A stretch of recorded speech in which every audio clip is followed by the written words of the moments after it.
Hi there. Back to Too Much to Think again, as usual. And my thoughts today are going forward on established fact and what the significance of these things are and how should we respond, or maybe putting the thoughts out there of how should we respond, you know, with the knowledge of these established facts. Um, so one of the main ones is the mainstream media, where we know now that they lied about Trump's popularity in the build up to the 2016 election.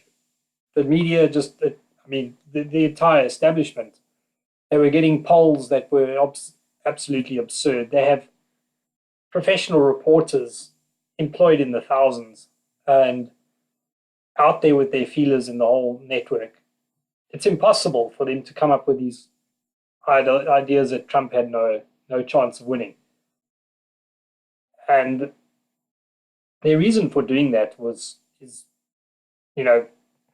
to demoralize and also to possibly, and well, it is not possibly, but to actually dissuade voters.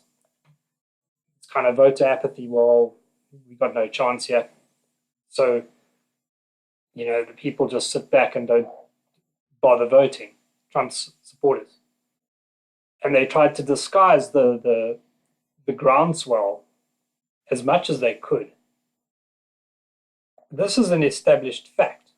I mean, you can go back on the YouTube clips that are now comical, where they all saying Trump's chances. George Clooney, they pulled in the Hollywood actors, they pulled in the entire press, mainstream media, entertainment media. They brought forth all the forces that they have to bear, and people just weren't having it because people like me were on Twitter just messaging non-stop. Because I'm very concerned about South Africa, and I just, anything, a powerful country with a righteous man, maybe they can help my country, South Africa. But anyway, so I had 10,000 tweets out there, just arguments online, ranging from, connecting with people and spreading the message. And they did curb that whole thing. They tried their absolute utmost, but they didn't know that we would manually go through, people's tweets. Instead of it coming up on your feed automatically, I'd go manually into people's tweets and then hammer on it and tweet that you like. You comment on it again and again. You like it or whatever it is. You make it popular, and they hit those algorithms as well. Even with that, I mean, it's just proof that the internet cannot be stopped. It is a tool. It is our tool, and it's their tool, but it's just as much our tool, which means they don't have a chance. Because the minute there's a level playing field, we can demolish them. Okay, it's not a level playing field now because they absolutely rigging the algorithms to the nth degree, but it doesn't help them because we just simply bypass it and go via other means. So, with anyway, be that as it may, we have these established facts. Another one was the Brexit probability. The media would, with just there's very little. I mean, it's foregone conclusion. Brexit's not going to happen. With countless interviews of the people that were Remainers and anti-Brexit, non-stop media bombardment.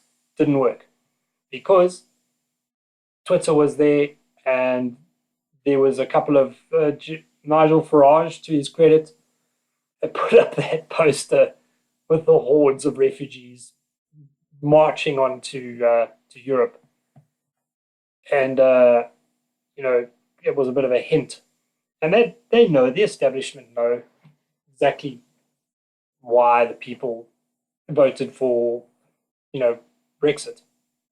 I don't think there's a problem with Europe having a, you know, freedom to travel amongst European nations. I honestly don't think there's a problem. There are some benefits to it. Being able to holiday easily in Spain when you're in England. People that have retired in Italy and Spain and from England and these cold countries, and they're very happy. You know, so there were so many positives as well. But the primary motivation was the racial thing, which the media is still just absolutely lying about, and not they they will just never go down that road, willfully ignoring the truth once again, that there was a huge groundswell of people that did not want to be ethnically replaced by, you know, anyone in England, and they've already been smashed by it. I mean, London is just, it's not ethnically British at all. It's, I wouldn't even say it's Caucasian. You know, so that reason for most people voting for Brexit has been completely bypassed. Even Nigel Farage doesn't touch it, and he says, "Oh, it was because we don't want to have our fishing waters controlled, and we don't have the single market, and all these, I don't know, whatever these concocted economical causes are," which also some of them are valid, because the EU is just, you know, extracting massive amounts of money. They have two EU kind of headquarters. I think it's one in Brussels and one in France, or something ridiculous, or one in Germany. I don't know. Who cares? But they got, well, the kind of money that they throw at these things, and of course it's our tax money. Um, you know, Britain is just becoming not Britain anymore. You know, so even on top of those things, with the immigration and the forced immigration, there were a couple of other niggling factors. But the media just, again, you know, established fact. They lied. Much the way the establishment and the media worked together on, you know, all those years ago on the Bush's war on terror, and then the looking for weapons of mass destruction. You know, Saddam Hussein, they turned over every rock, and I think they knew there were no weapons of mass destruction. This is just uh, Israel lobbyists and OPEC and Enron and these oligarchs uh, telling the establishments and telling our countries who we must go and fight wars against, finding a pretext to go and bomb, um, you know, the Middle East. I mean, what are we doing in Afghanistan? They're still there. The West is still there. What what's the business there? What's the idea?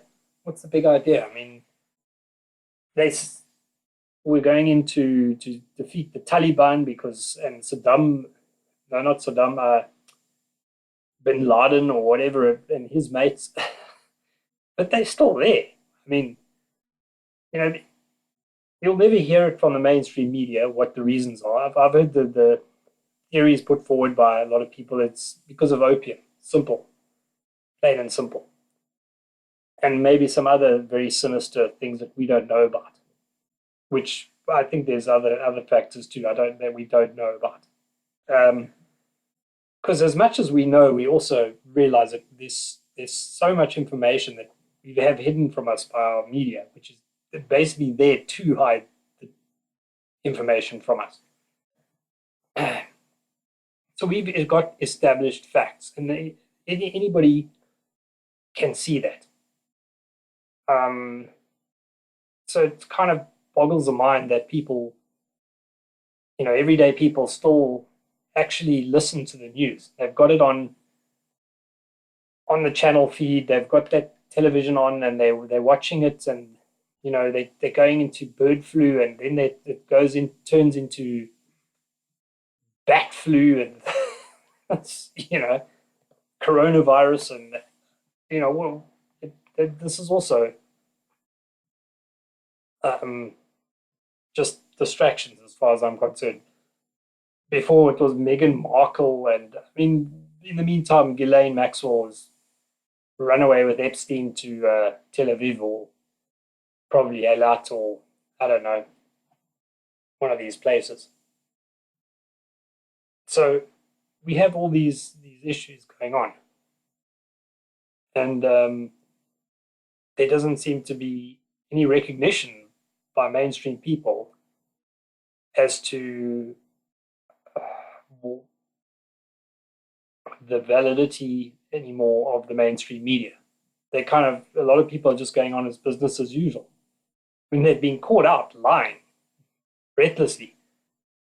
You know, if any one of us make those kind of mistakes at work, even if it was a mistake, but to two, three, four, five times to be caught lying, it's time to move on. Really, it is. It's time to just absolutely shut those TVs down. You're wasting your time watching. Why would you watch something that you've been lied to? You know you've been lied to. Why? Why even bother? I mean, other than gaining intel on what the enemy is trying to deceive us with, which is always a good one, because very often what they do is especially if you're a white male Caucasian of Christian belief, they love this thing of accusing us of what they do, you know, which is actually Saul Alinsky's rules for radicals. That is 100% a strategy. You basically accuse the target, the mark of what you do, which is a masterstroke, because it creates so much, that muddies the waters so much, that when it does come to seeking justice in the right place, people are worn out with those issues. They're like, oh, we're going down, like Trump's impeachment. He caught the Democrats doing things that were, basically impeachable, or whatever it is you would call it. And they pinged him up on one of his, just got the intel without going by every single legal means. He got his intel though, and it was right, and he caught them out. They were lying or something, and their involvement in the Ukraine had a lot to do with it. I don't know the details, but that's what they did. They went straight away on the attack because there was a potential scandal unfolding, or Mueller, or one of these Democrat guys. But everybody just sits there and watches this charade, and it's in the non-stop charade. Don't think that the other stuff that even the storm that's going on, was a citizen journalist does a better job than a lot of these reporters do. Do we need him? I don't know. Telling us, from their broadcast platforms what to think and how to think and when to think. The Hollywood is an absolute farce. So that shuts down the entertainment media. I mean, if you ever watched Ricky Gervais's stand-up of the Golden Globes, it's phenomenal. Like, he's flat out calling them pedophiles, and they gets laughed at. This is becoming a laughing matter. It's like everybody knows so well that it's actually like it's a joke now. Is that a joke? I mean, shouldn't men in uniform be coming and hauling them out? Well, there's something very wrong here in this world where we know things and we do nothing. And, bad things are currently happening because a lot of good people are doing nothing, saying nothing, not offending. I mean, that's the surest way of being a coward, if ever there was. So there's all these things that are congregating and forces coming together, and yet people are not acting on it and not doing anything with the knowledge that they have. Another one is the narrative of our school World War II.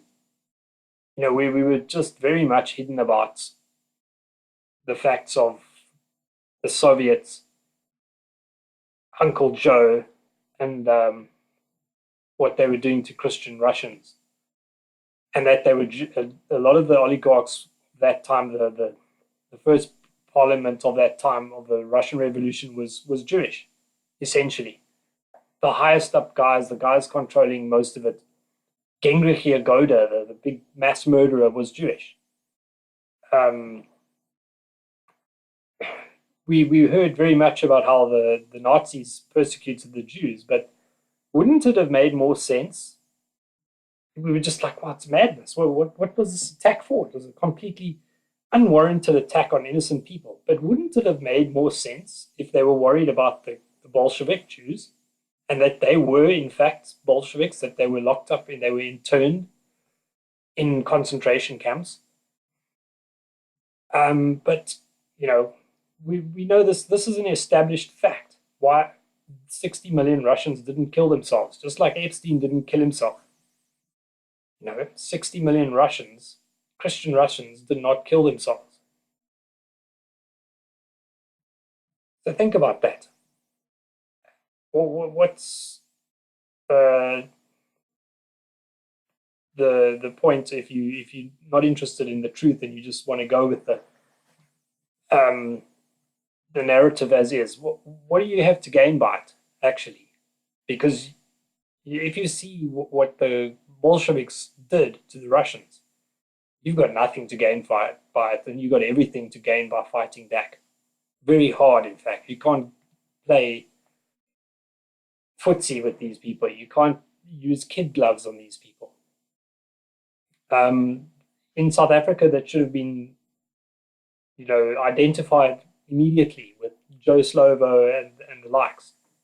But amazingly enough, at that time when they were raising their snake heads, we were being taught this narrative of history at school, and our parents had been taught it to us, I guess, to a degree, and nothing about the Jewish involvement in the Russian Revolution. Not ever, not even once. And you got to think about that, and it's so obvious. Actually, it doesn't take much of an insightful research. So history teachers must have been literally handpicked. I don't know how they could have, got around that without, them mentioning these facts. And does it matter? People go, oh, but it was in World War II. Of course it matters. It's especially since they're busy still trying to denazify now the entire world.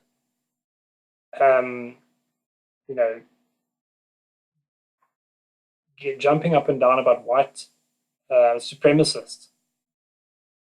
That's basically, this denazification mentality. That is it in a nutshell. And it's dangerous to us. You can't just dodge these things and hope it doesn't hit you, because it hits all of us. We've got a police force that don't really protect us. Same in London, where you clearly see the bicycle thefts. Because why bicycle theft? Why bicycle theft is just left? I wonder why that is. It's because, funny enough, the newspaper had a little tirade against that there's no racial representation in cycling in the city of London. That's funny, isn't it? That they noticed that, because it's mainly white people that are riding on bicycles, because they prefer to protect the environment, especially this liberal type of people. I ride a bicycle myself. I think it's very practical. I think it's healthier. Not always, I'm not a stickler. But funny enough, there's no police resources for, and they hold people up, girls at knife point, little boys at knife point. It's not like it's a harmless. It's not like it's always harmless or victimless crime as such. And it's never a victimless crime. There's no such thing. They to even come back and find your bicycle's been the locks ripped off, and now you've got no wheels to get home, and you've got to go through the hassle of buying a new one, and it's obvious what the repercussions of that are. But this is one of these amazing things. The police have got no resources for this, no money. They've cut down on manpower. But you can go online and see on YouTube videos how the police are surrounding a gay parade. They got finances and resources for that. Just take note of what you see. Much like in South Africa, where the EFF and these radical rioting groups that burn down and destroy property in South Africa, medium-sized businesses and factories, and look who they're not attacking. Look who they've never attacked. When they went to Sea Point and Clifton, they slaughtered a sheep. Very ugly and very disturbing, but who made the sacrifice there? Not some businessman, not some body losing their car and got burnt out. They didn't burn a single car, they didn't smash a single vehicle. They didn't trash a single house, they didn't do anything to any businesses. Clifton, Fresnay, Sea Point, you got to wonder why and how it's possible that there are these certain areas in South Africa where they haven't done these things, and they behave in a very different kind of manner.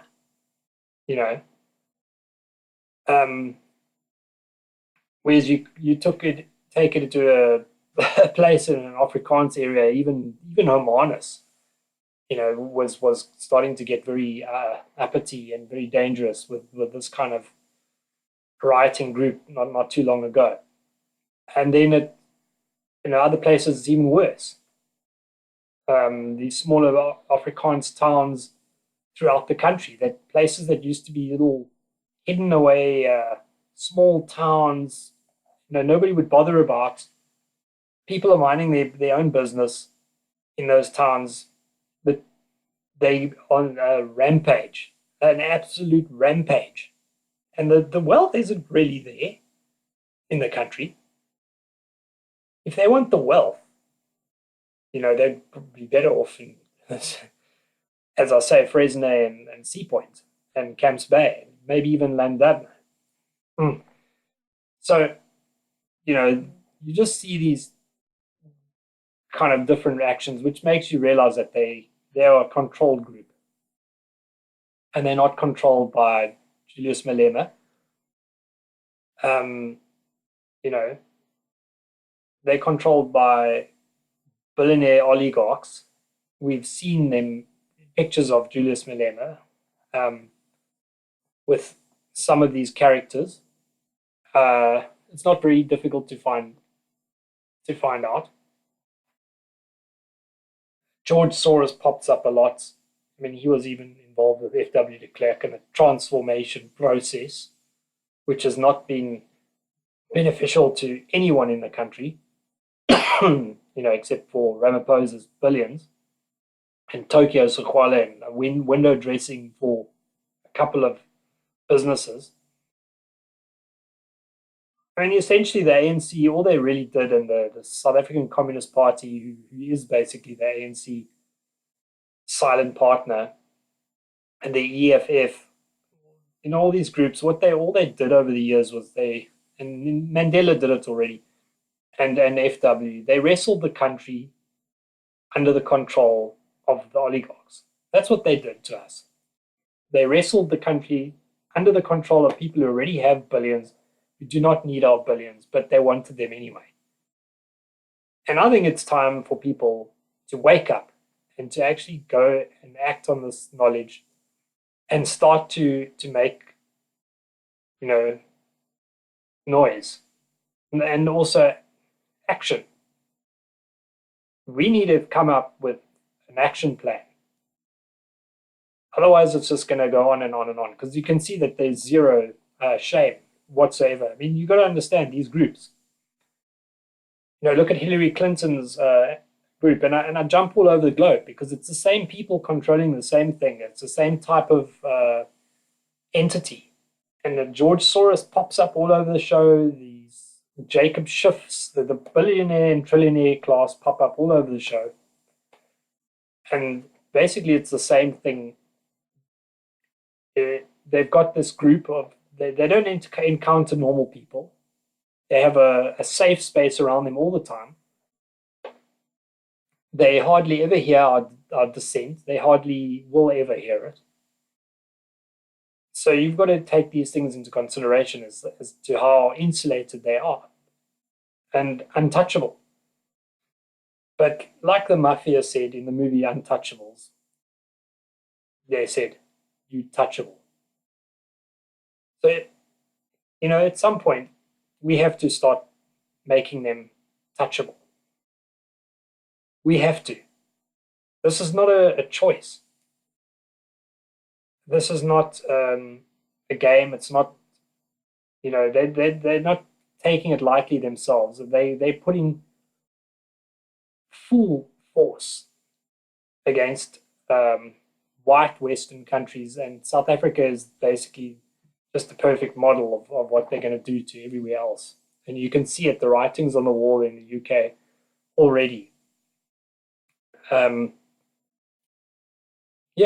So think about these things and act on the information you've got. Like, how should you act if you know that there's a murderous bunch of people,